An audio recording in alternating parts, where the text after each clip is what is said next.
Hello friends, welcome you all. आज मैं आपके लिए जो वीडियो लेकर आ रहा, देखिए बहुत इंपॉर्टेंट ये वीडियो। 3 स्टॉक्स की यहाँ पे बात करने वाले हैं। लॉन्ग टर्म इन्वेस्टमेंट की जब भी बात करते हैं तो कंसिडरेशन में कौन से टाइम फ्रेम आते हैं? बड़े टाइम फ्रेम, यानी कि monthly time frame, weekly time frame, daily time frame, इन्हीं के कॉम्बिनेशन के ऊपर काम किया जाता है।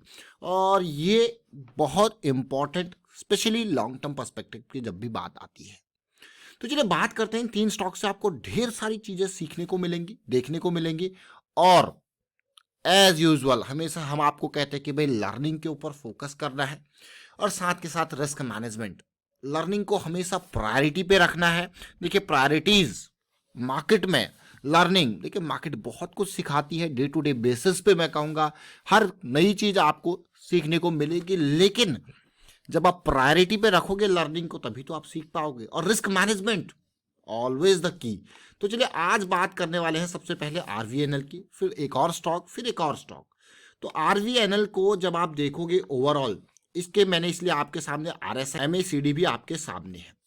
तो देखिए आप देखा होगा, आपने अगर पुराना वीडियो आरवीएनएल का देखा होगा तो देखिए 33 रुपीज ओनली पे ये स्टॉक बिल्कुल सही टाइम पे रडार पे कैसे आया था। ये चार्ट है उस टाइम का जब ये स्टॉक जो है पॉजिटिव मोमेंटम और लो रिस्क की अपॉर्चुनिटी देता हुआ देख रहा था। तो बहुत कुछ सीखने को आपको मिलेगा, आप देखेंगे एक नज़र इसमें और उसका उसका पूरी डिटेल आपको बताई जाएगी। देखिए ये स्टॉक के रडार में जो आने का कारण था, आप तसल्ली से अगर आप देखोगे, जैसे ये लेवल बिल्कुल, इस लेवल को अगर आप देखोगे और अगर आप पुराना वीडियो भी देखो, मैं कहूँगा ऊपर आई बटन में जाके उसको देखिए, तो ये लेवल जो है करेक्शन पार हो रहा था। साथ में ये एक बहुत ही बेहतरीन तरीके की अपॉर्चुनिटी दे रहा है, जिसको हम कहते हैं मोमेंटम बॉक्स। आप देखो धीरे धीरे, बस यही कारण था कि ये स्टॉक रडार में आ गया था और यहाँ पे 200 एसएमए की पॉजिटिव साइकिल डेली पे स्टार्ट हो रही थी। तो हमने क्या देखा, एक बड़े टाइम फ्रेम की करेक्शन, यानी कि मंथली की करेक्शन को रिजॉल्व होते हुए देखा, बिल्कुल सटीक मोमेंटम पे। ये देखिए, देख रहे हो इस पार्ट को, और ये देखिए अब आपको हो गया यार, ये तो एक तरीके का कॉम्बिनेशन हो गया आपके सामने। और अगर आप यहाँ पे ओवरऑल देखोगे तो ये जो 33 रुपीज से जो रैली आई, वो कितनी जबरदस्त ये रैली थी। 150% की ये रैली 2 महीने 3 महीने के अंदर धमाका हो गया। लेकिन रिस्क बहुत ही कम, इनिशियल लेवल पर अगर आप देखोगे तो डीप करेक्शंस और उसके बाद बड़ी रैली आपको देखने को मिली। ये तो एक स्टॉक है जो आपके सामने बिल्कुल एग्जैक्ट पॉइंट पे आया था। अब हम बात करेंगे पीएसयू बैंक में, इंडियन ओवरसीज बैंक को। इसको ध्यान से देखने की, समझने की कोशिश करना। इंडियन ओवरसीज बैंक के साथ बहुत सारे और भी पीएसयू बैंक के स्टॉक्स हम आपके लिए लेके आए थे इस सेगमेंट में, जब ये बहुत ही जल्दी अगस्त और सितंबर के दौरान एक पॉजिटिव मोमेंटम दे रहे थे। सेम सिचुएशन देखिए, पीक को टच करते हुए लाइन ड्रॉ करी, ये आप देखोगे कि इक्वल लोज बनता हुआ, अगर आप तसल्ली से इन लेवल्स को देखोगे, ये आपको दिख रहे होंगे, एक काइंड ऑफ लोअर लो भी दिख रहा होगा, हल्का सा नीचे, ये देखिए देखिए बिल्कुल इक्वल लोज या हल्का सा नीचे। लेकिन जब आप इसको आरएसआई पे देखोगे तो आपको दिखेगा एक डाइवर्जेंस है। तो ये डाइवर्जेंस ट्रेड लेने के लिए नहीं होता, ये डाइवर्जेंस आपको बताता है कि हाँ अब जो थोड़ा सा पॉजिटिविटी, क्योंकि ये लोअर लो की जो सीरीज है वो हल्की पड़ती हुई दिख रही है। जो आरएसआई पे भी दिख रहा था कि भाई लोअर लो बनता हुआ दिख रहा था, वो अब हल्का पड़ता हुआ दिख रहा है। तो एक पॉजिटिव मोमेंटम देखने को मिल सकता है। तो बस जैसे ये पॉजिटिव मोमेंटम इस टाइम पे हमें देखने को मिला था, स्टॉक आपके सामने आया था, ये मूवमेंट स्टार्ट हो रहा था। उसके बाद देखिए फिर से एक करेक्शन आई और वापसी, जैसे वो करेक्शन रिजॉल्व हुई तो सितंबर अक्टूबर में फिर आपके लिए हमने आईओबी के क्या पूरे पीएसयू सेगमेंट को अगर आप देखोगे तो ये बहुत ही इंपॉर्टेंट अंडरस्टैंडिंग फेज था, मोमेंटम स्टार्ट हो रहा था। देखिए ये जो, अगर आप यहाँ पे अगर आपने आईओबी को देखा और तसल्ली से देखा और ओवरऑल पॉजिटिव बात को अगर आप देखोगे तो ये है वो पॉजिटिव फैक्टर। देख रहे हो ये वाला पार्ट, जब आपका पूरा का पूरा मोमेंटम बॉक्स बनता हुआ और उसके बाद तो इसने बड़ी रैली दी इस मोमेंटम बॉक्स के बाद। अब आप कहोगे यार ये तो बहुत ही अच्छी बात है, ये कौन सा है? Indian overseas bank. अब इंडियन ओवरसीज बैंक को ये देखिए आपके सामने, जब 4 महीने पहले बिल्कुल बेस बना रहा था, 17 का लेवल था, जैसे मैंने आपको कहा अगस्त सीरीज में ये वीडियो आया था। पूरे पीएसयू बैंक वीकली पे 200 एसएमए का बिल्कुल बेस बनाता हुआ, बहुत ही इंपॉर्टेंट। और उसके बाद फिर से देखिए कुछ अगले महीने सितंबर सीरीज में फिर 18 के लेवल पे था कि भाई पॉजिटिविटी आ गई है और डेली पे हम मोमेंटम में चले गए हैं, बहुत अच्छा सिचुएशन। और उसके बाद नवंबर में देखिए फिर 21 के लेवल पे था, ये ब्रेकआउट हो चुका था तब तक बढ़िया वाला। अब आपको क्या, वाह क्या क्या सिचुएशन थी। चाहे जुलाई, अगस्त की, सितंबर की, ये डिटेल में आपके सामने वीडियोस क्रिएट करी थी, किसकी? पीएसयू बैंक सेगमेंट की।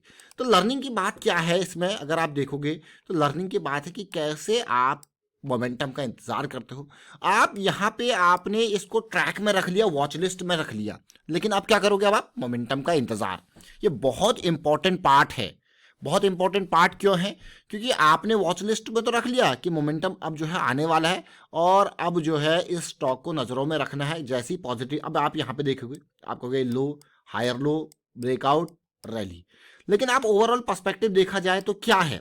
ओवरऑल अगर आपने पिछला स्टॉक भी देखा, तो हम क्या कर रहे हैं? मंथली के इस करेक्शन को समझने की कोशिश कर रहे हैं, फिर वीकली पे देख रहे हैं, फिर डेली पे देख रहे हैं कि कैसे जो मोमेंटम लॉस हुआ था, ये देखिए वो वापस गेन हो रहा है। ये तो हमने अभी 2 स्टॉक्स की बात करी। इन 2 स्टॉक्स में कौन कौन से हैं? आरवीएनएल और आईओबी। अगर आप पीएसयू सेगमेंट में यूको बैंक को देखो, तो इसने भी इसी तरीके की पॉजिटिविटी 12 के लेवल से कहाँ गया? 38 के लेवल पे। आपको यार प्राइस तो 3 गुना कर दिया इसने भी, देखिए किया कि नहीं किया। लेकिन मोमेंटम बहुत इंपॉर्टेंट है अंडरस्टैंड करना। एक और स्टॉक को देखेंगे जिसका नाम है FACT, ये फर्टिलाइजर वाला स्टॉक। अगर आप इसमें भी देखो, मंथली की करेक्शन को समझना और आगे इसको रिलेट करने की कोशिश करना। मैं फिर से कहूंगा कि मैं आपके लिए इसीलिए प्राइस में MACD RSI की हम बार बार बात करते हैं। देखिए ओवरऑल सिचुएशन को देखोगे, इम्पल्स, करेक्शन, रेजोल्यूशन 120, 360, 3 गुना हो गया कि नहीं हो गया पैसा?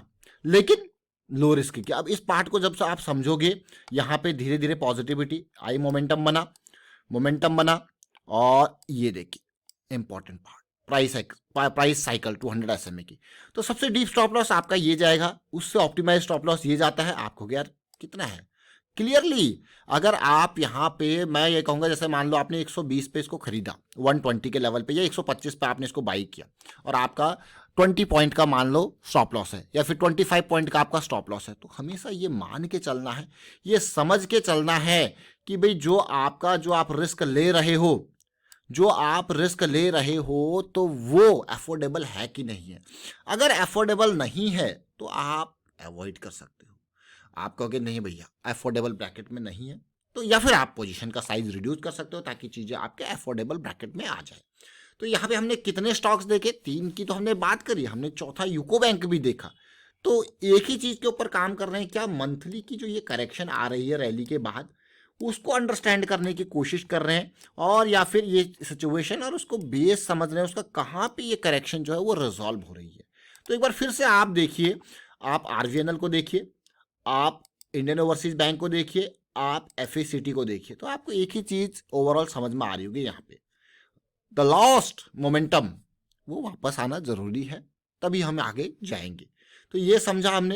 ये छोटी छोटी चीज़ें जरूर है, लेकिन बहुत इंपॉर्टेंट चीज़ें हैं। बड़ी रैलीज आपको देखने को मिली तीनों स्टॉक्स में, और ये तीनों स्टॉक्स लर्निंग के लिए बहुत इंपॉर्टेंट है। देखिए कई बार स्टॉक भाग जाता है तो फिर आपको यार मैं उसमें सवार नहीं हुआ, लेकिन उससे आपको ढेर सारी लर्निंग आपको देखने को मिलती है। बल्कि आरवीएनएल और इंडियन ओवरसीज बैंक तो आपके सामने पूरा का पूरा जब भी बेस बना रहे थे, तो कई सारी वीडियोज इनके ऊपर क्रिएट करते रहे, और आरवीएनएल की खासकर बिल्कुल सटीक मोमेंट पे, और इंडियन ओवरसीज के आप देख सकते हो अलग अलग टाइम पे अलग अलग सीरीज, 17 रुपये, 18 रुपये, देखिए 18 की रेंज, और फिर देखोगे अगर आप देखो 21 की रेंज, तो ये पूरा का पूरा रडार में उस टाइम पे था। वाइंड अप करता हूँ इस वीडियो को, और उम्मीद करता हूँ वीडियो आपको अच्छा लगा होगा। अच्छा लगा तो शेयर जरूर कीजिए, लाइक कीजिए, प्राइस सेक्शन सीखते रहिए, प्रैक्टिस करते रहिए। प्रैक्टिस बहुत इंपॉर्टेंट है, और आपके लिए एक इंपॉर्टेंट पार्ट देखिए, जब जैसे मंथ में बहुत सारे स्टॉक भाग जाते हैं, तो मैं आपको यही कहूँगा प्रैक्टिस कीजिए। जो टॉप स्टॉक्स है, जो टॉप 50 स्टॉक्स भागे हैं, उनको उठाइए, उनके monthly, weekly, hourly, daily in time frames को देखिए, समझिए कि किस तरीके से प्राइस जो है वो रिजॉल्व होके आगे रैली देखने को मिली, किस तरीके से मोमेंटम गेन हुआ, ताकि आप उनको अपने जो करंट सिचुएशन है, उस लर्निंग से आप करंट सिचुएशन को समझ पाओ, और कहाँ पे लो रिस्क की अपॉर्चुनिटीज आ रही है, कहाँ पे मोमेंटम आ रहा है, तो वो आप उनको रिलेट कर पाओगे। वीडियो को शेयर कीजिए, लाइक कीजिए, and thank you for watching the video.